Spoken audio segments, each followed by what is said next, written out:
Next.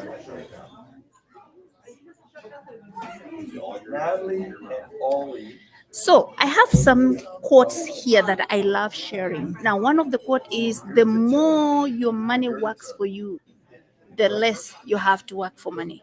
Have you ever heard that? That was Henry Ford, right? He said that. And then we have here, depend never depends upon a single income. Make investments to create a second income.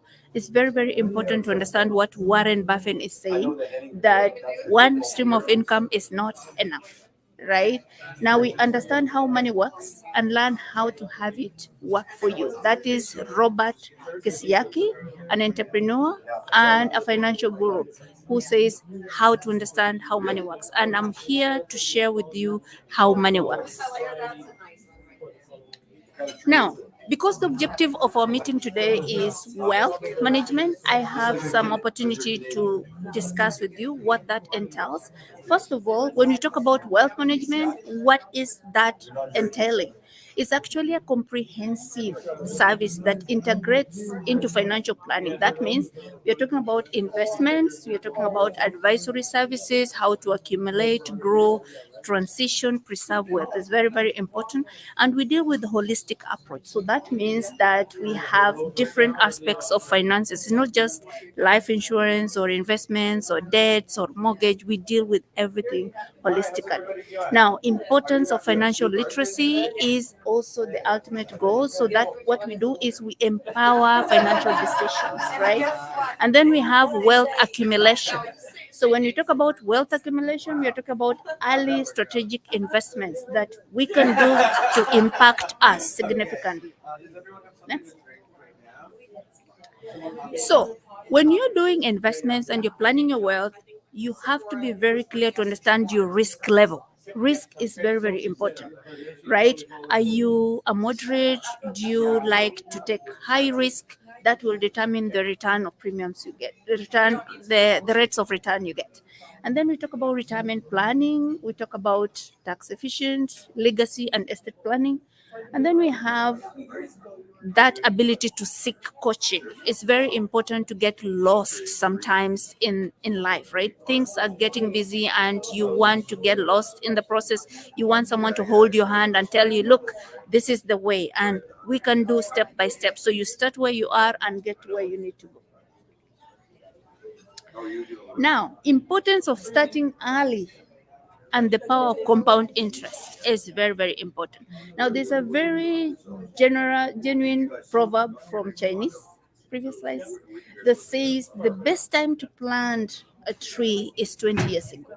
The second best time is right now. So right now is the time as we talk. You need to be planting that flood. You need to be structuring your blueprint to understand how that process will work for you. Now we have the principles of accumulation of wealth, and that means it starts with the income. Income is everything. So how do you grow your income with the discipline is very, very important. And then the capital, right? Some people get confused with the difference between capital and income. Now think about an apple tree, right? So when you look at an apple itself, think about it as capital, and then the fruits that come from the apple tree are the income. So you have to be consistently working on how to grow those two things, right? And then how do you control taxes, inflation, and taxation? Taxation, inflation, and fees erodes income. So we have to make sure that we capture that. And then we need to measure it frequently. Remember, whatever you don't measure does not grow. So again, you have to sit down and tell yourself, what is the net worth I need to have? Even if you have negative net worth right now, as long as you have a goal that in the next 3 months I need to move from 0 to 5,000, 5,000 to 10,000, and so on. That's how you measure and grow that. And then you need to understand the power of leverage, right? Leverage means how you can use the benefits that are around you. For those people who have children, you have child benefit. How do you use that child benefit to plan for your child's future? For those people who are getting pensions, how do you do that? It's very, very important. If you are at a place of work and they're giving you contribution in your RRSPs, how do you maximize that? And then we talk about being realistic, right? Realistic things, sometimes we over plan things and achieve, but that does not mean that we don't have to plan. Remember, if you don't plan today, you are actually planning to fail, right? So let's make realistic goals and move step by step to achieve that. Now, invest in yourself. The biggest investment is 6 inch above your ear. So be in consistent learning. Like today, you took your 1 hour out of your weekend to learn something that will help you plan your finances and help you become financially free. Now, preparing financial plans is now how you use your money. How do you spend your money? Do you budget, or you just wake up and go to the mall and there's a sale and you go and buy? How do you plan your finances? Do you have that room to spend money on yourself, to save money for your future, to save money for short term, to save money for vacations, and to enjoy yourself as well, right? So as much as you work, you want to make sure that you're working and paying yourself as well, so that you can have some fun in between, right? So that's all combination of how you start planning and accruing wealth. So I want you to think about these questions. The first question is, how much income must pensions and investment generate? That is a question you have to ponder yourself. Will employment or self-employment continue, right? Should I face into retirement? If so, what are the implications that will happen when I'm thinking about continuous accumulation of wealth? Right? Should we take our CPP pension income at age 60, defer it, or at age 55? Those are questions that come up. When you think about wealth creation, you have to have answers to these questions. And that's why we're here. If you want to know more about how you can plan that, we can help you with that. Now, what is a realistic retirement debt? I ask people, when do you want to retire? At 40, at 50, at 60? Okay, show me how much income you want to have. Oh, I want to have this 2, 3, 4, 5,000 every single month after I retire. So, what is the life expectancy in your household? Maybe someone lived up to 90 and you're planning, Camille, to retire at age 65. So you need to be planning for 35 years of retirement income. So now you need to think about, if you have 3 million to save in like 10 years, how much money you need to put away every single month to achieve that goal. If you do that exercise, it will give you the right time, realistic time you need to think about retirement, right? Next. So, for growth of income, these are things that I want you to ponder about. What rate of return do I need, and what specific debt? Remember, we talk about risk management, right? So it all depends with how your investments are being managed. If you are a conservative or a risk taker, then you get more return based on that, right? Now, what are the tax implications? Because you can make a lot of rate of return, for example, in RRSP or pensions. But remember, it doesn't matter how much rate of return you make in those pensions, because when tax comes in, it chops it off, right? So you need to think about tax efficient ways of planning that. And then, should I save money in RRSP, RASP, or tax free? People are confused. What is what? And that's what I will use this session to help you understand. Now, should I leave my pension with the employer, or I should roll it over? Let me tell you, if you do not accumulate your pension as you go, when you turn 65, you will never remember, Tanya, how many places you ever worked. So if you have 20 places you worked and they collected pension, and that pension is scattered everywhere, you are not able to claim from CRA because you don't even remember where you worked, where your pension is, then you have no money at the retirement. So that's why we say, as you live job to job, make sure that your pensions are following you. Let's help you carry forward those pensions, transfer them to a plan that you can manage it, you can see, so that when that time comes, you know that you have something and you can plan on how you can have effective income from that. Next.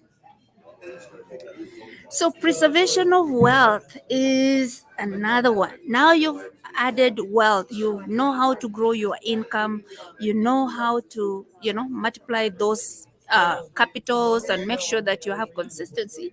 But when it comes to preservation, we get lost over there. So, preservation of wealth, you need to think about, can the wealth be preserved on after tax basis this year over time? Tax is a bill that will be there, it's a bill that will keep going up. So, as you plan for your financial freedom, you need to think about how that bill will affect those investments. Now, is the income protected from unforeseen events? Because again, I have this big dream. I have 5 million, 10 million, 500,000 saved somewhere.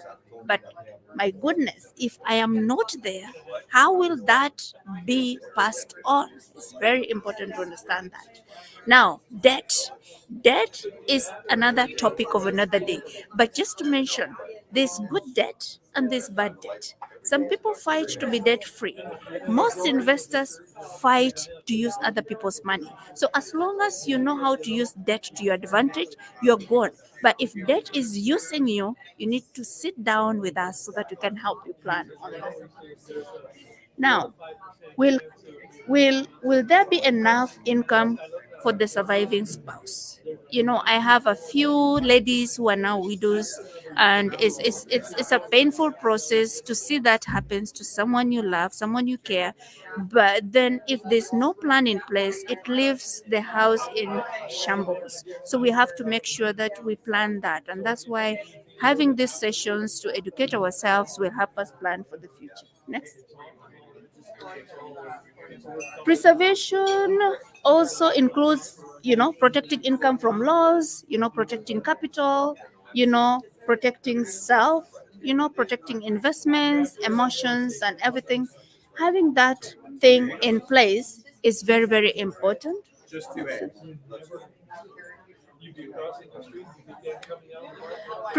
Principles of wealth transition. So, what will be the lasting legacy to the children and grandchildren? What will be the lasting legacy to the community? How can you maximize the amount of wealth transferred from someone to another?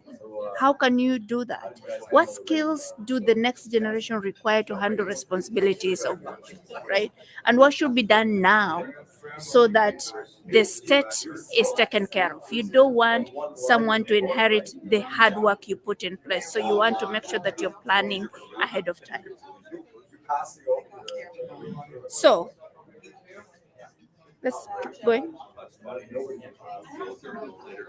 So before we continue, I just want to pause for a little bit and ask someone here, what do you understand from what we've discussed about the wealth management process? What did you take, Tani?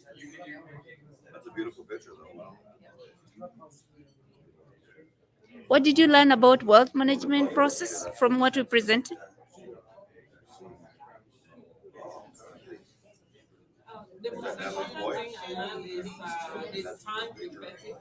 Okay. Okay. Okay. Okay. Anybody online?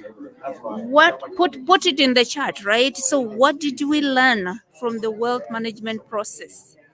Accumulation of wealth, growth of wealth, preservation of wealth, and transition of wealth. So make sure that you stay active so that we are engaged as we go through. Let's continue. So right now, I'm going to focus on strategies to help you grow wealth. So I'm going to dig deeper into each strategy. And right now, we want to ensure that we can increase that cash flow. Next. So, saving and growing money is like someone sitting in the shade today because someone planted a tree a long time ago. Now, when it's hot, like yesterday or today, you are looking for a shade. As you sit in that shade to enjoy that coolness, do you ever think the person who planted that tree, right? It took a long time for that shade to come, but it was a mind of someone to plant that tree. These are our common thoughts and we struggle with every single day. How do I get ahead financially? Now, where and how to save money and put money to work for me? One stream of income is not enough to fulfill my dreams. That's why people are having two jobs, three jobs. People don't sleep in their houses because now the inflation is up, the living cost has gone up as well, and nothing is making enough sense. So people have to look for additional streams of income to survive. Next. Now, most families are concerned with, do I have to take a risk while growing money? Do I have to take a risk? Do I have to sacrifice safety and growth at the same time? Now, what are the best options to save and grow money? Most people are struggling to answer those questions. Now, let's visualize the discipline of having money grow, and that is wealth, right? So, before we do that, we always want to understand the process of how the money is managed. So, how does money work in North America? So, me and you know that we get capital, which is paycheck. The paycheck goes deposited in the bank. Now, the bank takes the paycheck to professional money managers because the banks have two licenses. They can do mutual funds and they can do GICs, nothing else. Now, they will tell you, Tanya, you have your $10,000 in the bank. Let's give you 4%. We lock it for 2, 3 years. After that, we'll give you that. But then they take that money, take it to professional money managers, where they get 12 to 14% rate of return. Now, as they do that, they will return 4 to 6% to you because they promise you that. They locked the money. But now they make 6 to 8% profit from your money. Can you turn the table? Yes. You can decide to use other people's money to grow wealth. So let's say you don't have any money to invest. You have a line of credit. You have RRSP loan. Take that at 4%, go give it to professional money managers, let it grow at 12 to 14%. Even if you have to pay the bank 6% interest, you still make 6% profit from what did not belong to you. So if the banks are doing the same, why can't we learn how to do the same? It's called using other people's money. And that is how we do to help people start that process of accumulating wealth. And we can sit down with you one on one to show you how that can work for you and your family. Next. The second concept in this process is the power of compound interest. Remember, it doesn't matter how much money you save. If it's not saved properly in the right place, it will not produce what you're looking for. So, what does compound interest talk about? Albert Einstein says, if you want to know how long it will take for your money to double, take whatever rate of return you get from any institution, divide it by constant 72. It will give you the number of years it will take for your money to double. Now, in this case, we have a 29-year-old who has $10,000, for example, at 4% rate of return. Now, if you look at that example, every 18 years, the money doubles. Now, that person at age 65 will retire with 40,000. Now, if I ask you, Tanya, what will 40,000 do in retirement? People are making 40,000 annual income, and is not enough. Now, think about that income in your retirement, right? Now, another person does the same, but this time around, money doubles every 9 years, and their retirement is $160, $160,000. That is somebody's annual income as well. How do you survive on that in retirement? But why do we have different numbers? That means that previous discussion I did, this is how it will look like when professional money managers are managing, right? So at 12% rate of return, the money doubles every 6 years. That means from age 29, this person is retiring with 640,000. What changed? Nothing. The only thing that changed is the number of years it takes for the money to double. So financial education will help you connect with professional money managers because again, they take millions of dollars for investment. You don't have million, I don't have million, but we partner with them. With your $50, your 1,000, your 2,000 putting together, you can be able to maximize your investment to create wealth by just educating yourself. That's why we talked about invest in yourself. When you spare an hour to learn, that 1 hour help you to create. Next.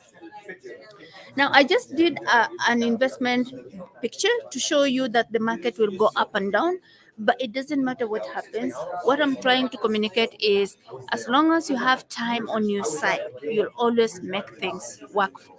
Next. So I like to play with this list and I say, let's say you just finished your university and you're 26 years old and you just want to save $110 every single month. $110 every single month is almost $2,000 a year. So let's say you do that for only 10 years, right? By the time you turn 35, you have saved 20,000. But if you say, Esther, I will never put any more money until I turn 65, I will come and see what my 20,000 have done. Now look at how the time played for you. Only 20,000 generated over 300,000. But this person who decided to wait the first 10 years because they want to pay bills, they want to enjoy life first, and then they start saving at age 65, yes, they put in more money, 60,000. But look at the return. Without time, the formula will not work. So I'm again insisting the best time to start is right now. And you start where you are. Whether you have $10, save $1, 10%, 20%. Whether you have 2,000. If you cannot save $10, let me tell you, it will be very hard to save 20,000 when you have that. So the idea of let me get another job, when I get income, I will start saving does not exist because it will not. The future will be determined by the decision you make today, just today. Today is 28th of September 2024. The day is going and it will never come back. So the decision you make today will determine the lifestyle you'll have years from now, right? Now, your lifestyle today is also determined by the decision you and your loved one made many years ago. If you don't like where you are right now, start thinking about reverse thinking. What have I been doing the past 3 months, 6 months, 10 months, 1 year? Is there something that I can do? You leave the past and pick up new habits. Drop those that you don't serve you. If you want to have that life you want to have, you have to look at the people who have that lifestyle and copy what they're doing so that you can get to where they are. So, building wealth is the process of learning how to create it all together.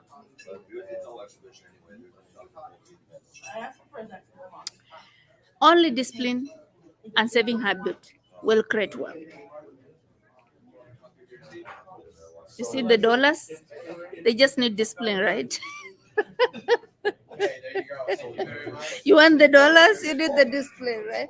So, vehicles of investment that I'm going to share to help people understand are listed there. We have savings account, now registered, tax free, RSP, first home saving account, and RESP. I will go very fast on that just to help you understand that there is no any other vehicle except this is the channel. And if you want to add real estate and wealth account on it, we'll talk about that as well. So, questions are, what tax consequence will you and your family face? Ask yourself that. Next. Do you have a saving plan for your future? Next question. Where is your long term money sitting? What is the rate of return you're getting on your money? Building wealth is a marathon, it's not a sprint. Discipline is the key ingredient. So, let me show you how. So, we need to think about what we are doing. When I sit with someone, I need to understand where they're coming from. Are you planning for your short term? Is it a long term? Is it an emergency? Or what are we trying to do? We need to start there. So make sure you understand the time frame before you lock your money or do anything. What are you doing? There's no point of saving if you don't have emergency. What's the difference between saving and investing? Because these are two different things. Do we understand that? Now, how do I maximize taxation, right? And how do I do it in a tax efficient way? So the first strategy is having a mortgage and understanding that you have extra cash flow, and someone tells you, okay, let's just dump that money into the house and pay it off. Yes, it's a good strategy if you know the exit strategy from that plan. Otherwise, you're putting money somewhere and the bank is using that money to lend other people and making money out of it, and you're not making any money. If you're not going to complete paying your house in 10 years, you can as well take that money, compound it in 10 years, and then go pay off the mortgage, right? So it just depends with what you're thinking and how you want it to happen, right? So that money that is locked is like a hillock there. You can use it to leverage it to buy other properties, but your idea is paying off the house. The house you live in can be paid off, but the property you have for rental or investment does not need to be paid off. It needs to be generating income tax free. So anybody who is above 18 years old can open a tax free. The good news is if you've never opened, you have room. No, it's up to 82,000 or 90,000 since you declared, Canadian citizen or PR. You can fill up that room, right? The money is tax free with the growth. But if you're transferring to the next generation, if it's not your spouse, it's going to be taxable to the next generation you're transferring. And then we have what you call non-registered. So non-registered comes into play because I have families telling me, I want me and my wife to open a savings account. You cannot open tax-free as joint. You cannot open RRSP as joint. As a business person, you cannot open a tax-free for the business. You can open what you call non-registered. So non-registered account, they don't have any limit on how much you put in there. So you can put in as much as you want, right? But the only thing you need to understand is as you save money in that, the money that grows in there is 50% capital gain taxable. That's very important. So let's say, for example, you save $10,000 and you made a profit of 5,000. So that means 2,500 is taxable and 2,500 is taxable. Now, for RRSP, Register Retirement Saving Plan, 18% of your gross income can go there, right? The contributions are made from pre-taxed dollars. So you haven't paid taxes yet. So you can put money there, you defer taxes, right? Now, it helps you to use that money as a first time home buyer. You can use that, right? Instead of paying back to the government, you can decide to invest money in RRSP so that you can defer. Let's say you made more money this year, you can put into tax RRSP so that the money can work for you. And when the years you make less income, you can go and withdraw, right? We have what you call. Okay, so this slide is comparing all the three accounts. So if you're opening a first home buyer account, you need to understand that you are contributing money there that is tax free, right? And you're not going to pay taxes on that. When it comes to withdrawal, you can withdraw money tax free. You can save up to $8,000 in the first year per year, right? You don't have maximum amount of withdrawal, and you don't have to pay back. So this account is new. It started last year in March. It can be used for the first time home buyers, right? So investment options vary. It depends with your advisor. So make sure that whatever you're putting there, even if you're going to buy a house, is growing. Remember the rule of 72, right? So you can use an unused room. So you can carry forward just the way tax free you can carry forward. And then it's a tax sheltered thing. But when you look at RRSP, the contributions are there, right? The taxes are there, like withdrawals, first time home buyer, you don't need to pay taxes if you're paying that as a down payment. But if you take money out, you have to pay taxes because remember, you put money before you pay taxes. So Up to 4,999 is 10%, and then 20%, and then 30% as you withdraw that money. So you have to understand that penalty as well. Now, if you used it to buy your first home, you need to understand this time frame to pay back. If you don't pay back, it will be considered as a withdrawal, so you have to pay taxes as well.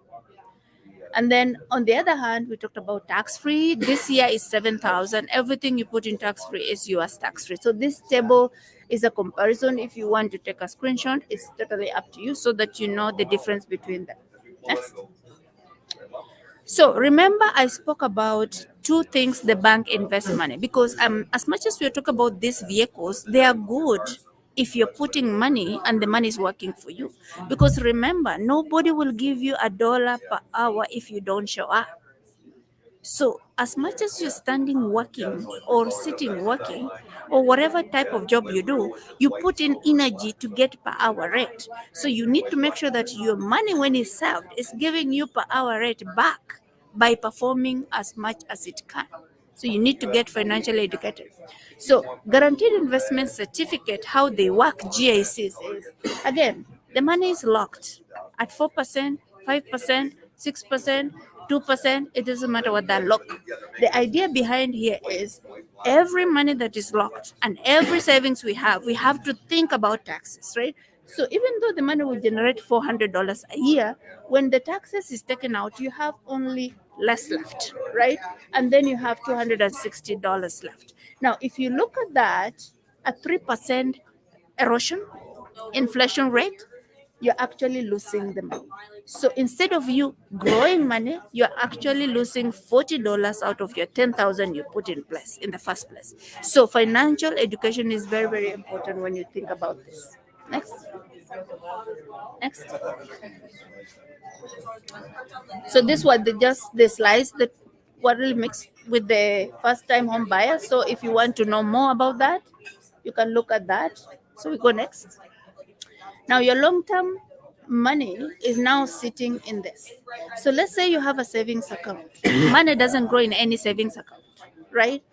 Safety is there because people tell me, you know what, Liz, I just better have my 5,000 in the bank, right? 5,000 is in the bank, but it's not growing. So, you don't really see the inflation aspect of it. But think about it this way: if you purchased 5,000 last year, things worth 5,000. If you go with the same 5,000 today, will it purchase the same thing? No, because the value of the thing has gone up, but the money hasn't grown up.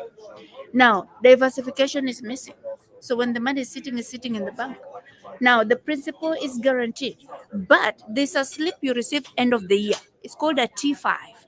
T5 shows that you have money saved somewhere. Even though the money is not growing, you have to declare that in taxes, that you have to pay taxes for the money that is not growing. And then GICs, we saw that. Stocks, people like to do stocks. Trading. Trading is good if you understand what you're doing. Trading is good if you're a risk taker. You can make lots of money when you do mutual funds or stocks, but you can lose everything if you don't get it managed properly. So the thing is, where is your risk tolerance? How do you understand what you're doing? Now, and then we talk manage funds.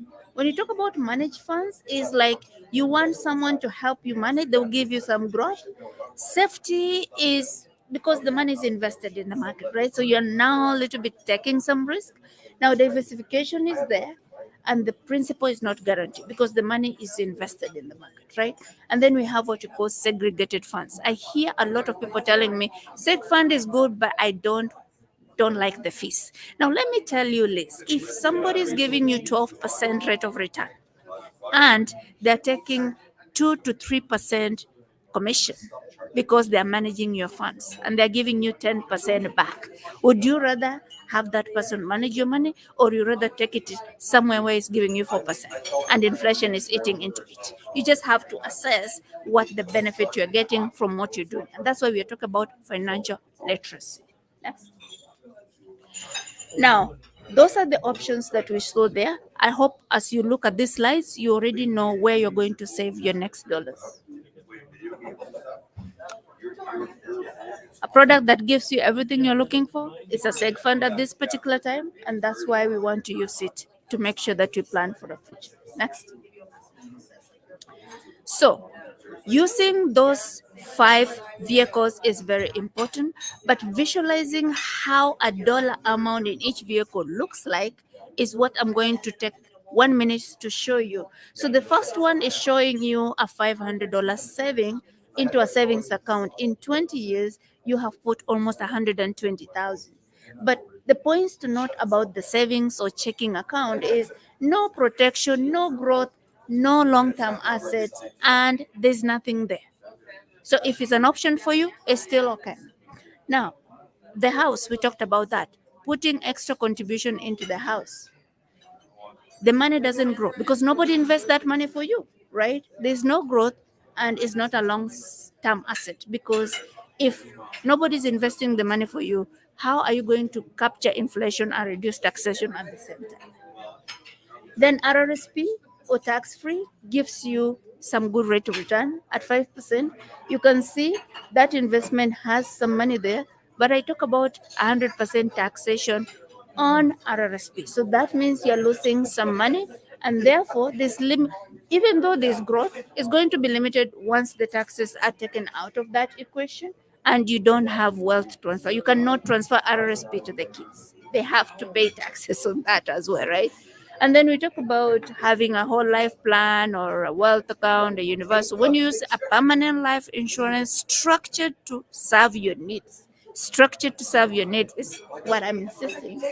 It will give you protection, growth, and it's a tax-free wealth transfer strategy. So you can see, even though this one performs better than that one, it has a life protection attached to it. Then you just need to ask yourself, where would you like that money to be invested? So this is a nice chart. After my discussion, you can decide my short term, my long term, my emergency funds goes where. Next. So before I continue, do we have any questions?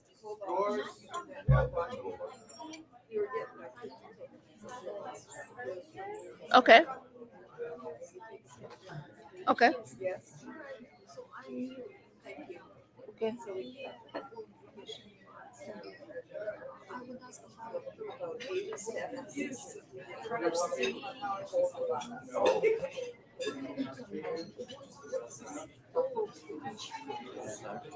Fun.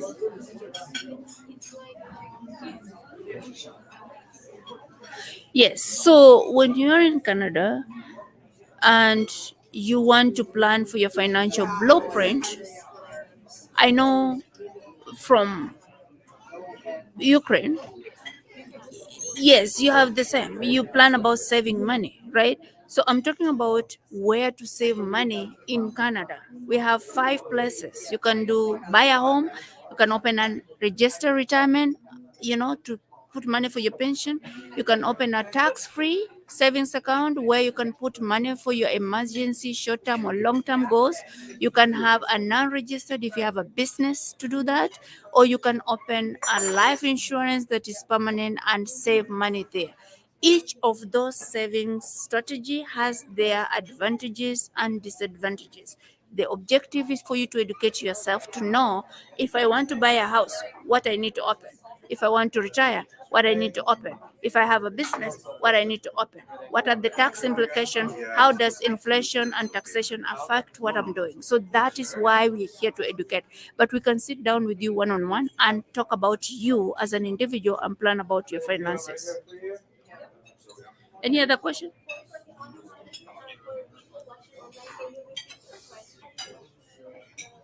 Okay, so the question is, she didn't understand why we have so many accounts that we can use to save money. But I'm trying to help understand each account, each saving vehicle has its own pros and cons. As you go and get them open in the bank or any financial institution with any advisor, you need to educate yourself first. First, why do you want the account? Somebody need to listen to you. What are you talking about? I want to buy a house. Then that's a first home saving account. Oh, what I'm talking about? I want to open an account. I want to put money, but I want it to grow a little bit, but I don't want to pay taxes on it. Then you talk about a tax free, either for emergency, short term, or long term. So that is how the things are supposed to be. Any question, please? No question? Okay. So let's switch gears and talk a little bit about how we can create wealth for our kids. Again, the whole objective of this event was wealth mastery. So, different strategies. So, I've talked about an adult. How can you use a child to create wealth as well? Because starting with them when they're young is the best gift you can do. And especially if Canada is giving you child benefit, that money they will be giving you, they will not tell you what to do with it. You are, as a parent, to plan what you want your child to have with that. So, we are not talking about your paycheck, we're talking about that child benefit. So there's three ways you can plan wealth for your children. One is using the registered education saving plan strategies, whole life, and critical illness. So if you have any child, you know someone who has a child, or you have grandkids, this is a strategy that you can help them start building wealth at that young age. Now, when it comes to planning for your future for your children, one of the best gift a parent can give is giving a gift for life.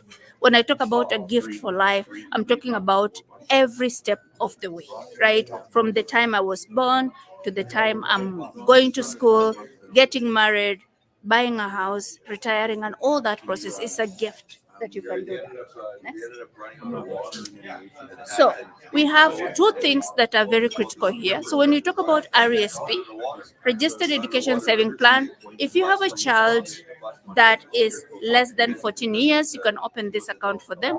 When you open that account, the government will give you grants. They will give you 20% every single month for the amount of money you are contributing, up to 2,500 a year. Now, they will also give you a grant every year if your income is at a certain level. It's $100, not for 15 years, but until your child turns 15 years. Now, they will also let you invest that money if you choose to. Now, what we have seen so far when we open these accounts in the banks or in financial institutions, they give us anywhere up to 4%, right? But remember, nobody can use that money. It's locked until the child turns 18, so they can use it. So, what we can do is we can help you and your loved one use that money to invest it with professional money managers. So at least we can give you 6 to 8% long run, right? And that will change the numbers. You can see a $200 contribution every single month gives you those numbers. But it's not time to, rejoice, you have grants and all that stuff. We also have to learn the cons of having that, right? So first thing that we know about this account, it has three restrictions. The first restriction is scholarship. If your child gets scholarship, they cannot use it. If the child doesn't go to school for higher education, they cannot use it. And if your income grows, you cannot qualify for all the grants. So then what happens to that? The contribution you put in RESP will be yours, but the interest that contribution accrued will be taxable, and the grants the government gave you will be taken back. So that happens if any of these three things happen, and that's why life is unpredictable. You don't want to lock your child in one place. Let's say they say, "Mommy, I don't want to go to higher education. I want to be in a businesswoman." So what happens? It's still your child. They're just 18. They just need your support. Maybe when they started, you were 30 years. 18 years later, you're 48. Or maybe you're 40. 18 years later, you're 58. So you're working towards your retirement. And here comes a situation where the RESP cannot be used. Then what happens? That means I have to either use my retirement to help that child or send the child to take the loan. Now let's think about, why did we open it in the first place? We wanted to make sure that the child uses the government grants if they need it to go to school. That's why we matched that. We saved so the government can match that. And now we are in a situation where we can't do that. That's why we offer an alternative and say there's a subject called whole life. Whole life can substitute the needs of the family, right? So that means every time you save money there, you don't have matching. But the good news is it protects your child from day one. If a child is 1 year old, immediately you put your $200 a month, the first month, your child has over $300 300,000 in protection if something was to happen. Now, when they turn 20 years, they have almost 65,000 at age 30. Now, let me ask you, my brother, how old are you? 38. Now, can you imagine? Right now, I knock your door and tell you, you know what? What's your name again? Roland? So I say, Roland, look at this. Your mom started for you a plan. You have over 200,000 saved. How would you like to spend it? How would you feel at that point, at this age, that your mom or your dad thought about you and started something, and now you're there? You don't have to worry about anything. You want to buy a house, it's taken care of. You want to get married, it's taken care of. You want to retire, it's taken care of. You want to do a business, it's all taken care of. But the whole juicy part of this is it comes from your child benefit. So your parents didn't spend any of their dollars. They spent what the government gave them, but because they had that financial literacy to make sure that they plan ahead of time, they now have wealth built for their children. Again, we are working the same place, we have different mindset, we have different results. So we want to make sure that we understand financial concepts and how we can plan for our children's wealth. Next.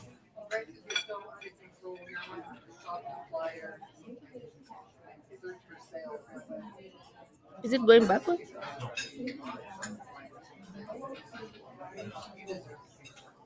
Is that? Sorry? Okay, so as we fix that, it's called technology. So things to understand about RSP, I discussed about that already. Next.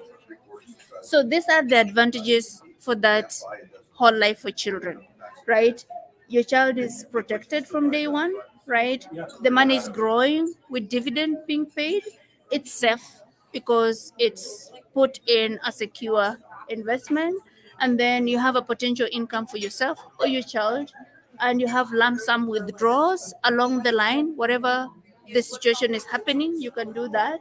Now it's also generational wealth. So you are doing this for your children are taking care of your grandchildren and your great grandchildren. So every dollar you do, you think about four generations. That's how we are talking about creating generational wealth. But all that generational wealth comes from financially getting educated, understanding that that child benefit can work for you if you understand what you need for your child's future. So we do both. None replaces another one. I will never tell you whole life replaces RESP or RESP replaces whole life. They are both strategies that can be used to plan for your child's future. So budgeting and diversification is very important to do both. Another last strategy for the child is having a critical illness. I talk about this with a lot of pain inside because we have our children who are very actively engaged in sports. Critical illness does not really mean that that child is, you know, going to be sick. But look at it this way: your child plays gymnastics and then they go for a tournament and then they're sprinting and hurt their spine. Then what happens? All of a sudden, your child was actively engaged in gymnastics and they sprain their spine. They can't do it anymore. So they're critically ill. Now, let's talk about soccer. Somebody got a concussion in the brain. Now it just clicks, oh my God, my son is very active. They went to play basketball and now they have concussion. Their brain damage. That's a critical illness. Are you going to be worrying about child recovery, your job, or both, or none? Right? When your child is sick, you can't go to work. If you can't go to work, how will you pay your bills? So it all revolves. So we have to make sure that we take care of everything. You can get critical illness as small as $25 for any child below 15 years, and that is 50,000 of coverage. It gives you a peace of mind. And let's say nothing happens, you can still get your money back. So again, think about that $50 or $25 in the bank. It's not giving you anything. But if something was to happen, you get $25 back. But if you take $25 and put a critical illness on your child's life, if something happens, you have 50,000. If something doesn't happen, you get your money back. What do you have to lose? You just have to plan for your future. You have to plan for your children so that when things happen like this, you're not thrown off the radar. So This is the last portion of my presentation, and I know it's a lot of information, but I want you to understand too much information that is good for you is good for you.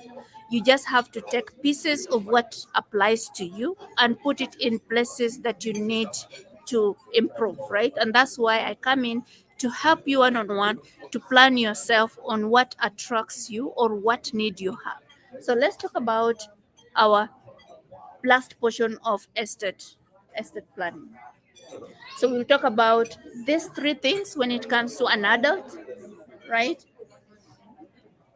So we'll talk about disability coverage, critical illness, and life insurance. What am I talking about? I showed you RRSP, tax free, non savings, buying a house. All those things are goodies when you have income. But when the income disappears, nothing makes sense.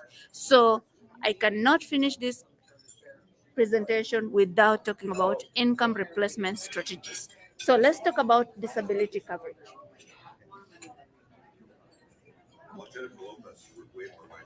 Next. So everybody has a dream and a goal, and those dreams can be accomplished with a paycheck. It doesn't matter what dream you have, right? So someone gets disabled. What happens? Income stops. But what happens to the bills? They keep coming. Okay? So I want you to participate. So when I ask, you have to say bills don't. Okay? So when someone gets critical illness and income disappears, what happens? Bills don't disappear, right? If someone dies, Camille, income disappears. What happens? Bills don't disappear. Someone gets retired, income disappear. Then what? Bills don't. Bills come. So planning on time is the only thing in your control. Next.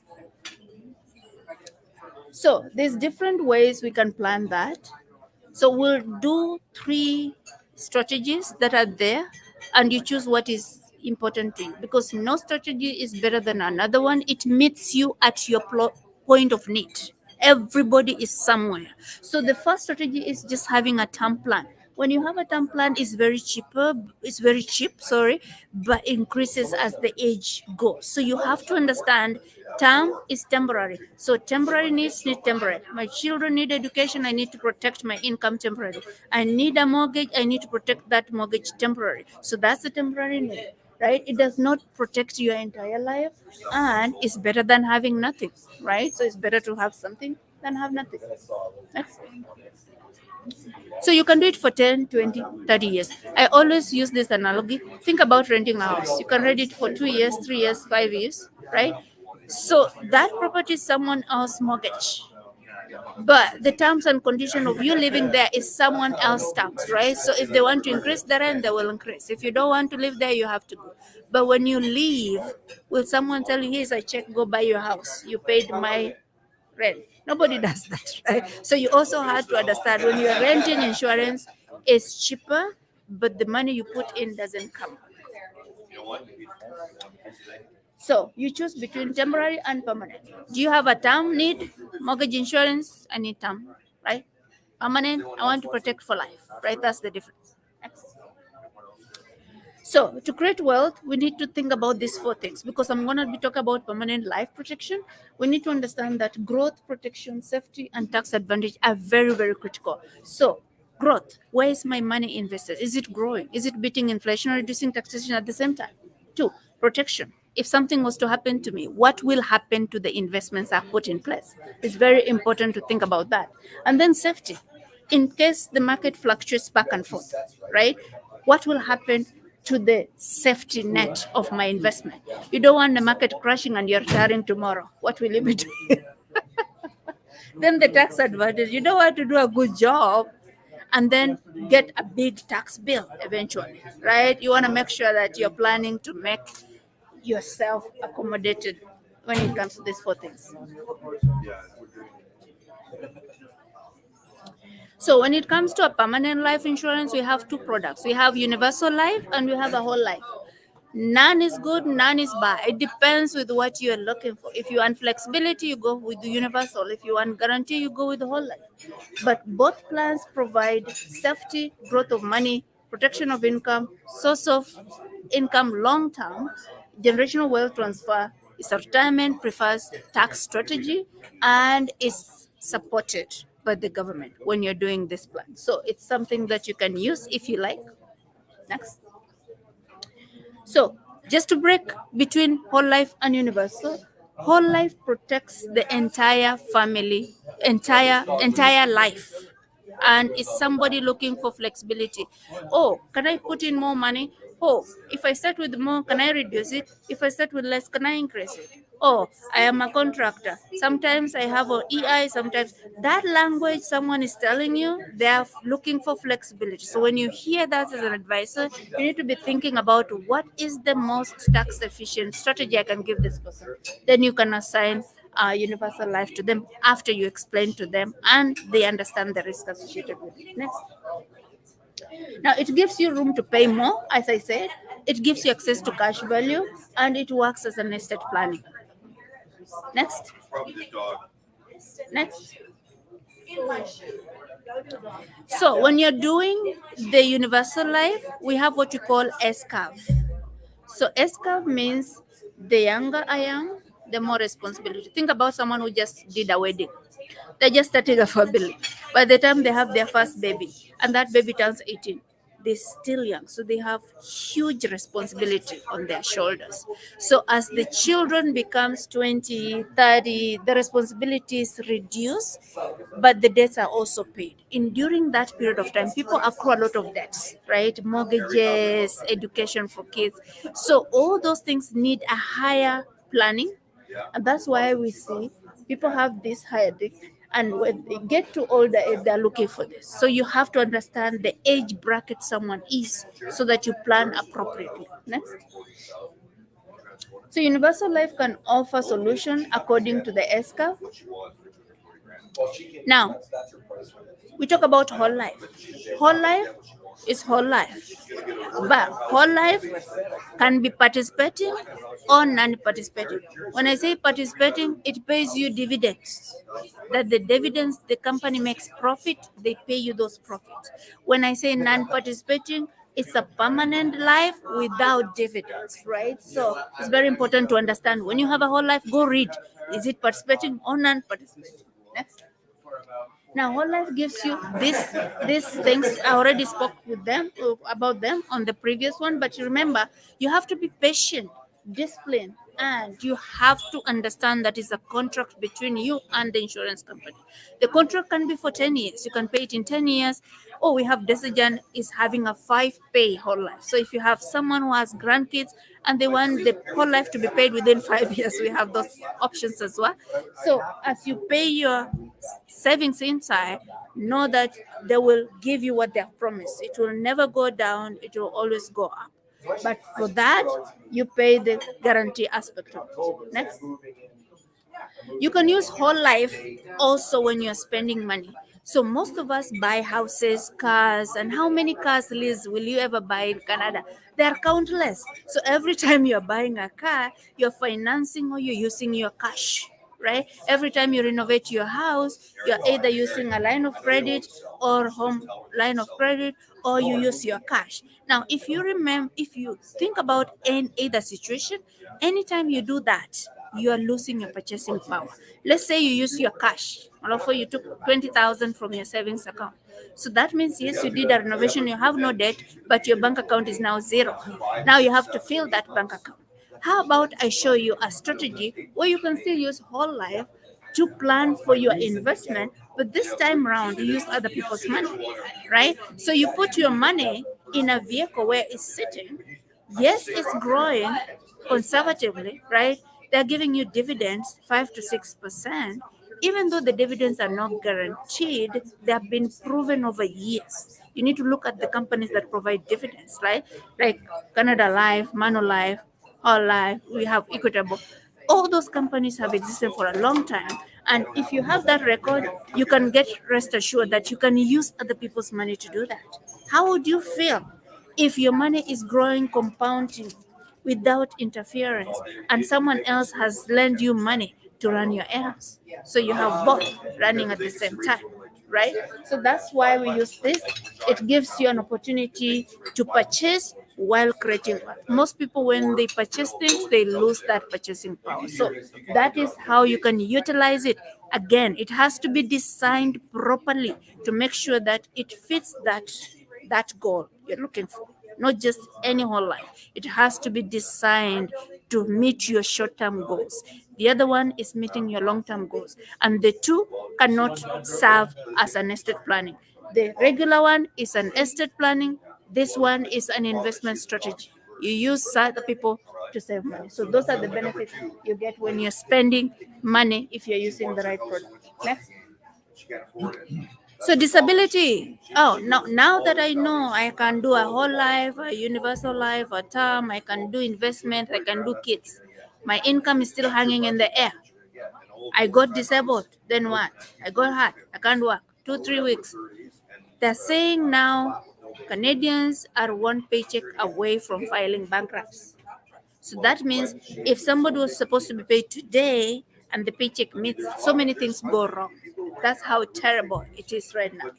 Now, if you have this disability to protect you from injury and disease, some people tell me I have one from work, you better read one from work. Read the terms and conditions of the plan you have at work. It will cover you with employment insurance, but not in full.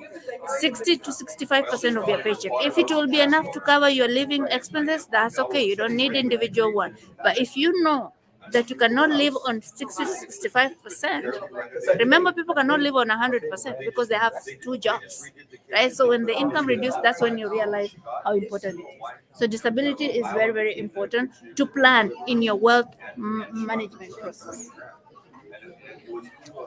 So these are the things that we talked about, what a paycheck can do, your mortgage, your lifestyle, and avoiding financial stress when you think about that. Next.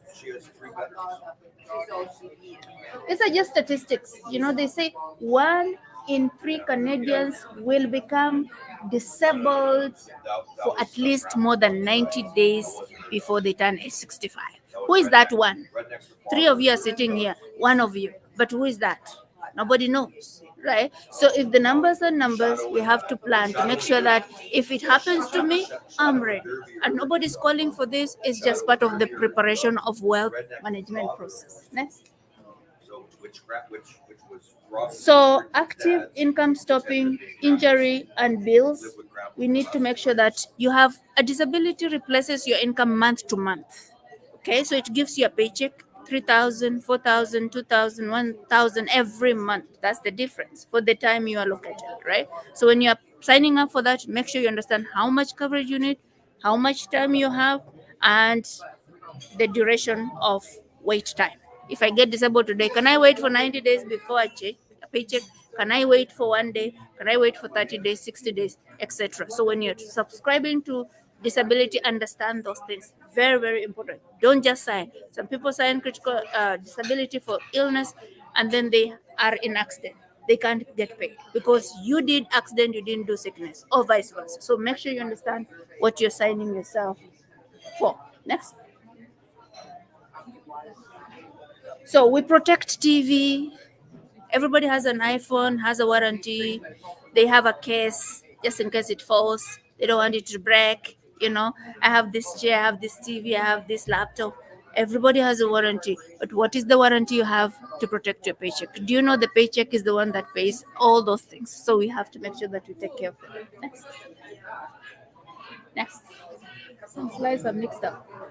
So this is just the statistics we talked about. 1 out of 3, around 1 in 6 males aged between 35 and 45. My goodness, they will be disabled during their career, right? So again, numbers are just numbers. Next. So make sure that you do that. This is just an example. If you get income protection for 2,000, 30 days wait period is only $37. $37 lease to replace your income with 2,000 a month. What would you prefer? Will $37 pay your 2,000 bill? And vice versa. So that's why we need to think about $1, $2 a day to make sure that at least that is taken care of. Oh, you're not eating anything?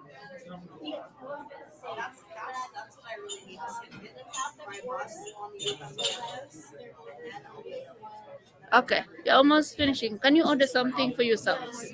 The two of you. No, if you want to eat something. So critical illness. Next, critical illness. You see, it's red. It's really critical. It's not funny. It's just the red alert. It's like my heart is, something is going on. Next. So these are the realistic statistics. Look at that. They're saying for cancer, 1 in 2 people. So two of you are sitting there. One of you will be diagnosed with cancer in their lifetime. You don't want to be that person. But who can eliminate that person? I'm not going to say it's me, choose me or not choose me, right? So heart attack, 1 in 4. 4 of you here, one of you. I mean, I'm not saying that, but the numbers are saying that, right? So we have here stroke. 50,000 Canadians suffer stroke every year. And we have kidney failure. 1 in 10 will have kidney failure. We have more than 10 people here. So one of us will have kidney failure. And then we have multiple sclerosis. I have somebody who is 24 with MS. It's not even funny, right? So, I mean, it's not the age. And then we have Alzheimer's. 1.1 million Canadians are directly or indirectly affected. So listen, these numbers, as scary as they are, the good news is the numbers of death have reduced over years. So people are surviving critical illness. But the paychecks that are in question is a disaster. What are the chances that I will recover from cancer 3 years down the line and I'll be able to go back and do the same job and have the same income or same savings I had before I had cancer? Do I have the time? If I don't have the time, that's why we need to transfer the risk. Transfer the risk to someone else. Next. Here, the same statistics. And then the benefits of having critical illness. The difference between critical illness and disability is lump sum payments. So critical illness will give you a check of 100,000, 200,000, up to 3 million, depending on how you subscribe to it. And they don't tell you what to do with it. And the check is tax free. The good news is once you get paid, the contract closes. You don't have to continue paying again, right? But it covers 25 illness. It's a huge list. We can do one-on-one session to discuss that, right? If you're 100% diagnosed, we have early diagnosis because sometimes it's not a critical illness. It's something, you can have a mild stroke, you know. And when you have cardiac issues, it's really not a cardiac heart attack, but it's an illness that is making you get heart issues, which can be early detection, and you can be paid up to 15% of the subscription amount. Next. So, getting diagnosed with critical illness puts your family into things: emotional and financial pressure. There's nothing as bad as I get a diagnosis today, I have this disease, but I still have to go to work. I can't take time off to think about what the doctor just said. I just have to go to work. But if I don't go to work, my income is not there. So I'm emotionally stressed and financially stressed. Families that have people with critical illness is a huge thing. If I have a critical illness, my spouse is affected, my kids are affected. So it's not just my income, it's my income and my spouse. If your child is critical, is your parent the parent's income. So you find that stress rotating in the house, and you want to make sure that we take care of that. Making a decision is important when it's too early. And don't worry, if you have any illness going on, we have companies that approve people who have existing conditions. So if you talk to me one on one, we can help you get a protection. If you have suffered cancer, you still have a chance to get a heart coverage, so we can do that, and vice versa. So again, don't feel like I have this disease, I have this one, or maybe I survived a stroke before, I can't get anything. This is an opportunity to have one-on-one conversation because we can get you covered. This is just an example. Again, Liz, I said having $56 in your account versus having a check of 50,000, what is better? you know, because if you have $56 in the bank account and something happens to you, your family gets $56. But if you have $56 and something happens to you, right, you have a coverage of 50,000 and your family gets a paycheck of 50,000. Which one would you prefer? Your family getting $56 in your savings account, or you getting 50,000 to take care of your illness so that the bills don't stop and you focus on your getting better? It's very, very important and deep thing to think about when you are listening to this presentation. Next. So this is the last aspect of it, estate planning, right? The biggest thing that eats our wealth is taxes. Taxes, probate fees, and then we have inflation and rate of return. If you do not plan properly, it doesn't matter how good you do your foundation, if it's not taken care, if you don't have a will, you don't have an estate plan, this is going to cost you. There's no point of listening to me the whole process, doing the right thing, and failing to plan your estate eventually, because it's all coming to shambles. Okay. So that shows there you need time, rate of return, inflation, and taxes as well. Any questions before?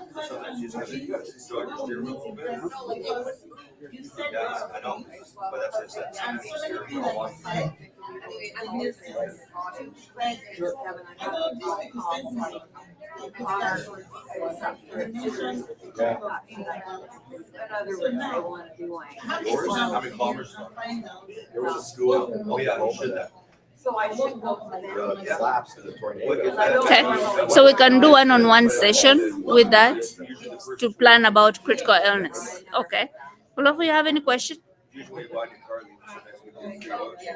Okay, Tanya, you have some questions lingering in your mind.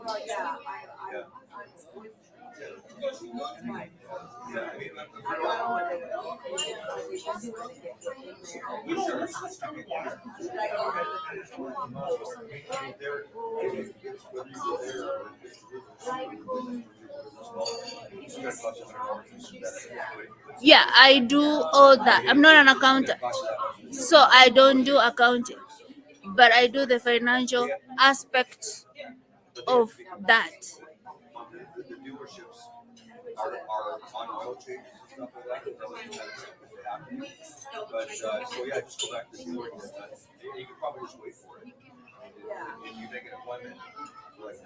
How you can plan yourself? Yes, I can do that. So I'll meet with you one on one, and we can set up a time and we'll talk about you, because in a session like this people have different things. Some people have debts they want to come out before they plan. Some people are aware ahead of planning, they need to just organize. Some people are starting, so they need to start from there. This is an information session to help you that. You have questions? Are they interacting online there? Online people, nobody has a question? Are you soaking in? Are you still there? Maybe you can stretch a little bit. Stretch yourself. Take some tea or coffee. We missed you here. People are having some brunch here.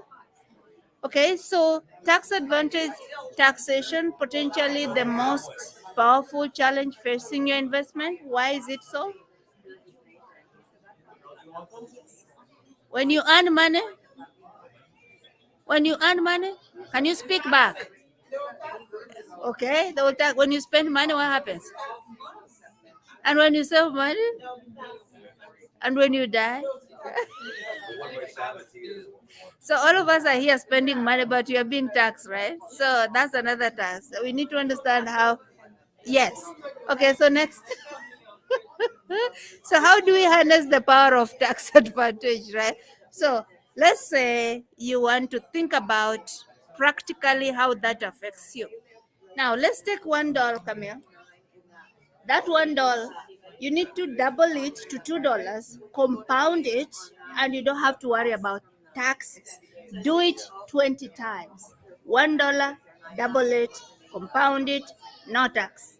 20 times, what will you get? You don't know, you get 1 million, right? So now let's try the same game. $1, double it, compound it, tax it. $1, double it, compound it, tax it. Do it 20 times. Look at the difference between taxation and no taxes. Look at that. So, how are you going to retire? Wealthy, healthy, if not working until you are 70, 80, right? So, taxation is the biggest thing. We need to understand how it impacts your wealth and how you can work around that. Yes. Yes.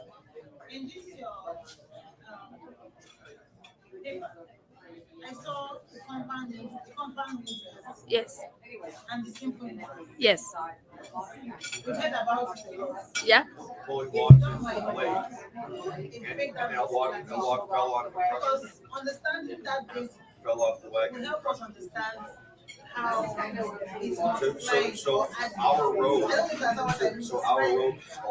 So, so Liz is asking the difference between simple interest and compound.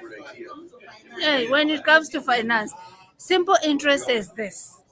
Think about getting $2 and getting 2% rate of return.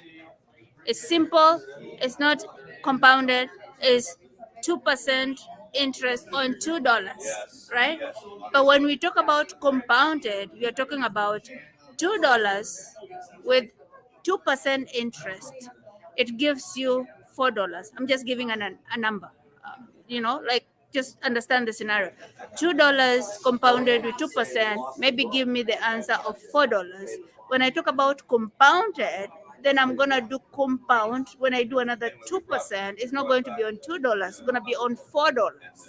So it's compounding over the rate of return. That's what the credit card is doing. So when you're paying credit card debt, you're compounding. That debt is compounding. That's why people say it's not finishing. It's compounding, right? So the balance compounds every time, and that's why they tell you pay minimum. So they that's no when they lend you money, right? When they lock your money in, they give you simple interest. But when you borrow money, they compound it for you. So your debt is compounded, but your loan is.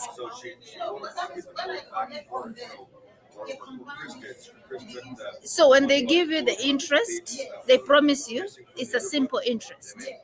They take money from Elizabeth, they lend it to Tanya. Okay?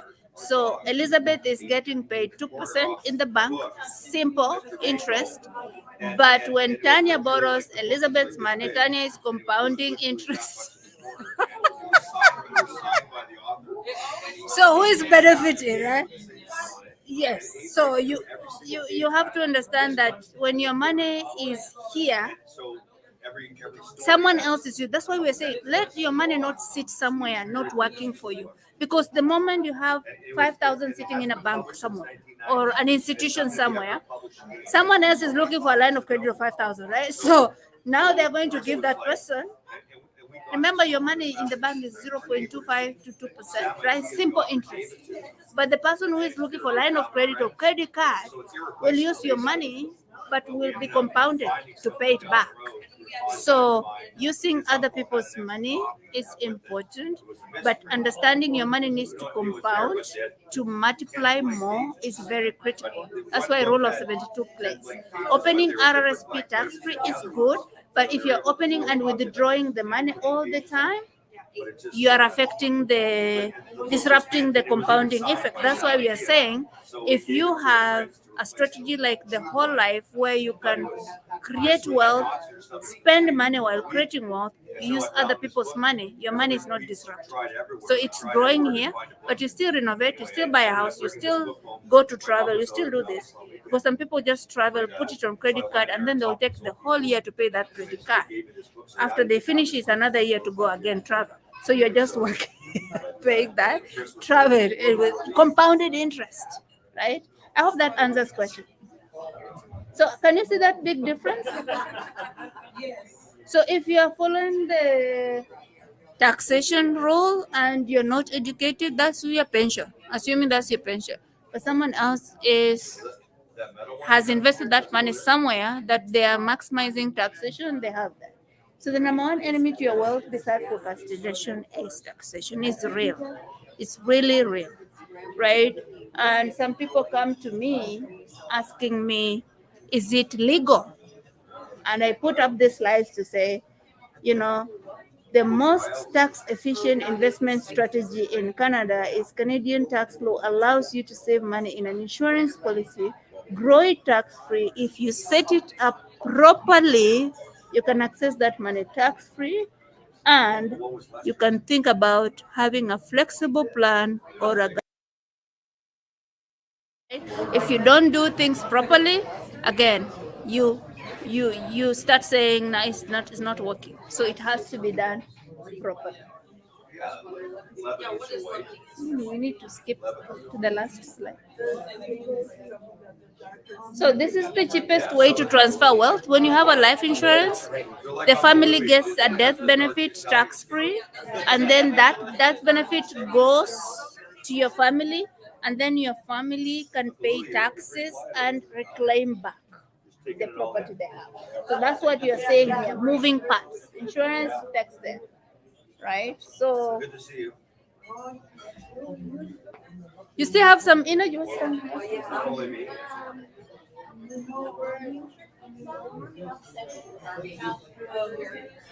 How many minutes left? What's the time?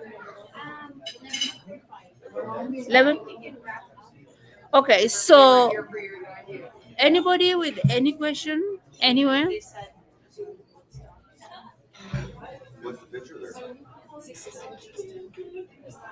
This is interesting, but it can be another topic. This one is loaded. What you know about this one is you can use a real estate as a strategy to plan for your wealth, and I can sit down with you to discuss that in one-on-one. The other thing I want to talk about, to just finalize by saying, majority of people come to my table asking me, you talk about a lot of things, I don't know where to start, everything is in a mess. And that's okay. Having a mess is, at least realizing you have a mess is the beginning of the journey. All you need to do is to open the mess to the person who is going to help you diagnose it. If I come to you and you have a mess, you give me pieces of those mess and you leave other pieces behind, you're not going to be planning a real proper wealth management strategy. We need to see everything so that we can help you. If it's a debt in place, we need to work on that.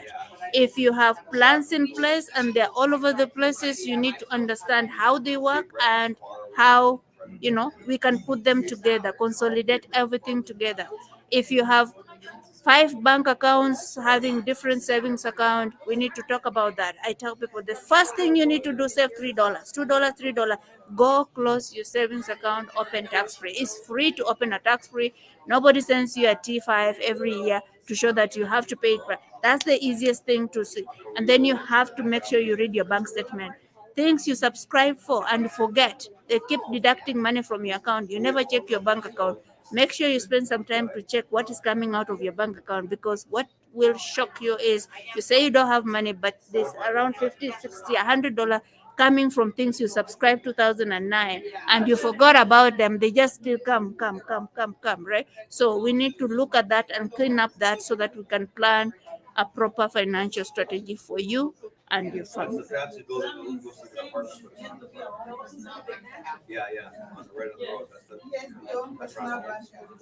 Yeah, yeah. Yeah. So the contact slide is this one. So for the people online, thank you so much for spending time with us. We really appreciate you. We missed you in person, but we hope next time you'll be here to have some brunch with us, have some toast, some eggs, some bacon, some coffee, some tea, some water, and some mingling around. You can hear from the background. It's a busy place. We are very grateful to have you guys online. Let's book a one-on-one call. Let's start that journey. Let's make us a financial blueprint for you and your family. Let's clean that mess and make sure that we start on a clean page before the year ends. The best time to start is right now.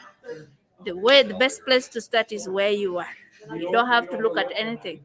Where you are is where we meet you. With that, thank you so very much for watching. God bless you. Share this information with your friends and your loved ones. Thank you.